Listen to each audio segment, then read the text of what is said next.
We're joined by two experts to discuss the implications of this case from the perspective of parental rights and religious freedom law. Nicole Neily, president of Parents Defending Education, and attorney ANDREA PICCIOTTI-BAYER, director of the Conscience Project. Ladies, thank you for joining us. ANDREA, oral argument on Wednesday was full of discussion about status use distinctions. Let's listen to Chief Justice Roberts' comments on that. Well, and one religion says that's what they do with education, and the other religion says, no, we use it to propagate the faith. So it is the beliefs of the two religions that determines whether or not their schools are going to get the funds or not.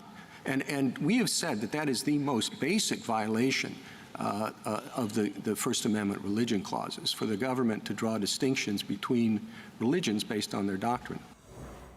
Can you explain the status use distinction for our audience? You know, Monty, it's very interesting.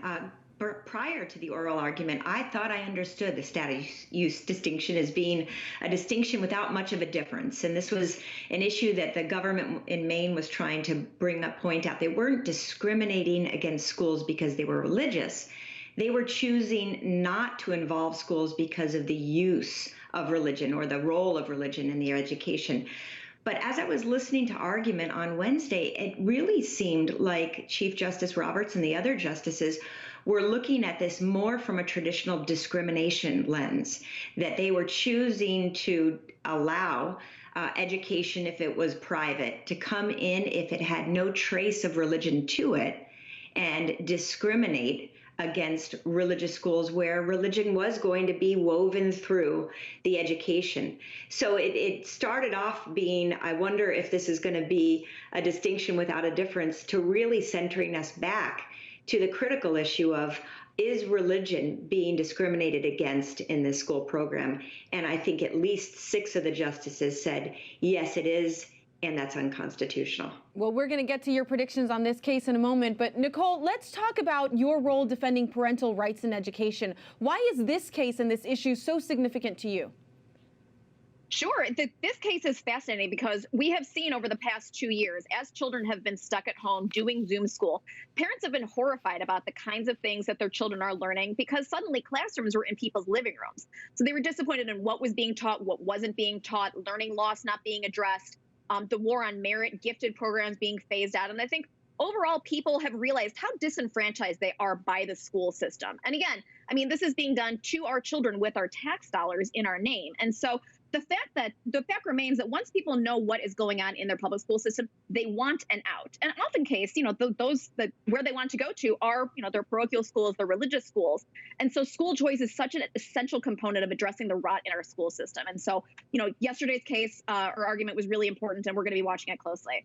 That's very interesting. We'll get to that a little bit more in a second. Andrea, there were also some discussions around government speech and claims that allowing the money to follow the student wherever they choose to go amounts to the government taking a position on religion. Why is that relevant here? You know, it's very interesting. We do have part of our First Amendment a prohibition on the government establishing a religion. And there are some opponents to school choice. And in this case, they're saying Maine is basically guarding against the government creating a religion.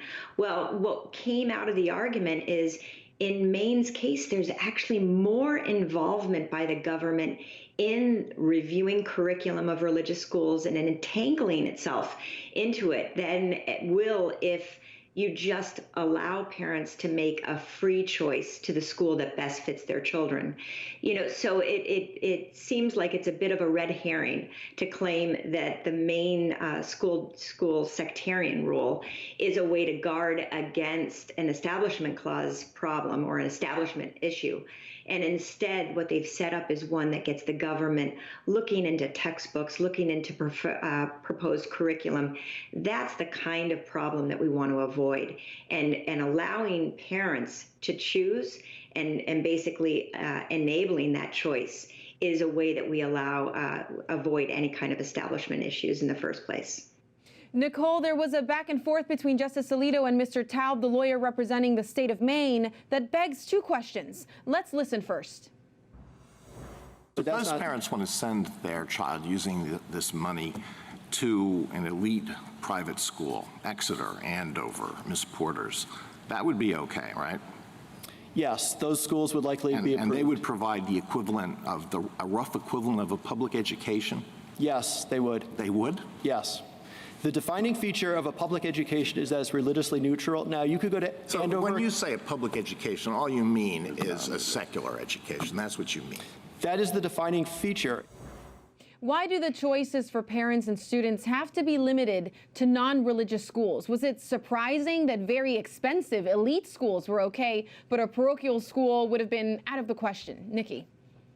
Well, it turns out that it's choice for me, but not for thee, right? I mean, who are the kinds of children who want to get out of failing public schools? They're poor children, right? And these, the kinds of schools that these, elite think it's okay to send their children to, Exeter, Andover. I mean, it doesn't make, families at the end of the day want to choose the school that best fits their need, be it religious, be it gifted, be it special needs. And often, those cases or those opportunities come up in religious schools. And so for the government, for the state to draw this distinction between who can and can't get the money, to me, it's confusing and it's disappointing. And it really shows that, that they want to make decisions for us, and they don't want families involved in that process whatsoever. The second question is for you, Andrea. Mr. Taub insisted various times in argument that the defining feature of public education is that it's secular. Why did he insist on that, and is he correct? Well, I think it's curious. I think he insists on that because that serves his argument. It's something that all parents in Maine and all parents across the country should stand up and say, what? That's the defining feature of a public education. It's not academic rigor. It's not instilling a sense of citizenship or developing job skills or preparing for higher education, but religion neutrality. And I think that's really where we see a disconnect and maybe a movement among progressive secularists to take over public education, stripping it of its religious foundation, but not being concerned about what's left. And you said something really important right now. It's religious foundation. The original schools, as we know them, were Protestant schools.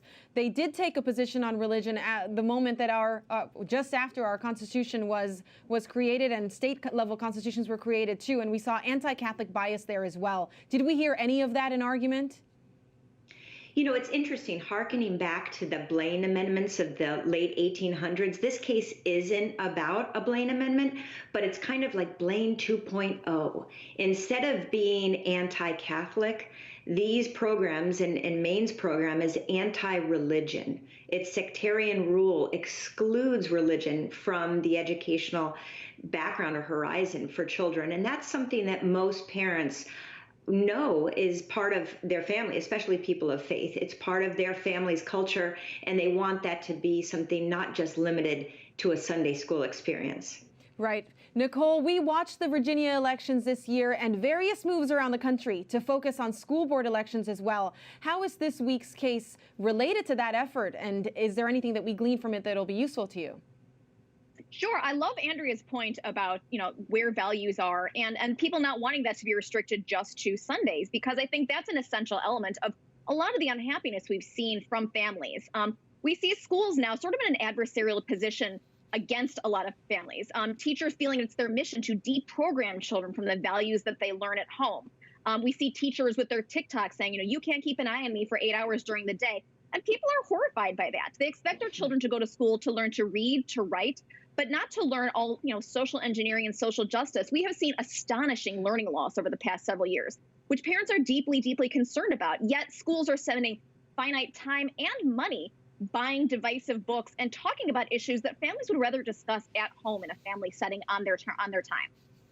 Andrea, can you predict for us what the outcome of this case will be when we can expect a decision?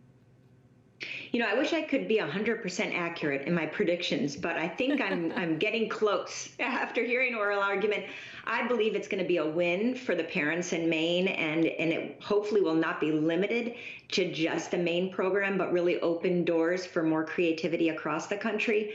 This is a big case. It's a really big case in a term where there are lots of big cases. So we probably will hear the court's decision at the end of the term, which happens to coincide with at the end of the school year in June. It could come before then. And what I do think we should encourage all of our state lawmakers to get ready and start putting on the books more options so that parents have greater mobility And that's actually going to be healthy competitions for our public schools as well. Well, we'll be watching both of you, and we look forward to having you back to discuss the decision in the spring or the summer. Thank you so much. Thanks, Fonse.